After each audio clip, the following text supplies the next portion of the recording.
NEET தேர்வு முறைகேடு புகார் தொடர்பாக சிபிஐ விசாரணைக்கு உத்தரவிடக் கோரி தாக்கல் செய்யப்பட்ட மனுவுக்கு பதிலளிக்கும்படி மத்திய அரசுக்கும் தேசிய தேர்வு முகமைக்கும் உச்சநீதிமன்றம் நோட்டீஸ் அனுப்பியுள்ளது.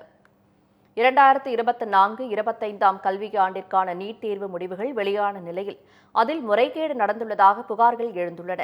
நீட் தேர்வில் வினாத்தாள் கசிந்ததாக எழுந்த புகார்கள் மற்றும் தேர்வு முறைகேடு குறித்து சிபிஐ விசாரணை கோரி தாக்கல் செய்யப்பட்ட மனுக்கள் உச்சநீதிமன்றத்தில் நீதிபதிகள் விக்ரம் நாத், சந்தீப் மேத்தா ஆகியோர் அடங்கிய அமர்வில் விசாரணைக்கு வந்தன. இந்த மனுக்கள் தொடர்பாக பதிலளிக்க தேசிய தேர்வு முகமை மற்றும் மத்திய அரசுக்கு நோட்டீஸ் அனுப்ப நீதிபதிகள் உத்தரவிட்டனர். தேசிய தேர்வு முகமை 2 வாரங்களுக்குள் பதிலளிக்க வேண்டும் எனவும், மத்திய அரசு தரப்பில் அடுத்த விசாரணையின் போது பதில் மனுவை தாக்கல் செய்ய வேண்டும் என்றும் நீதிபதிகள் உத்தரவிட்டனர். நீட் தேர்வு தொடர்பாக அனைத்து உயர்நீதிமன்றங்களிலும் தொடரப்பட்ட வழக்கை உச்சநீதிமன்றத்திற்கு மாற்ற வேண்டும் என்ற தேசிய தேர்வு முகமையின் கோரிக்கையை நீதிபதிகள் ஏற்றனர்.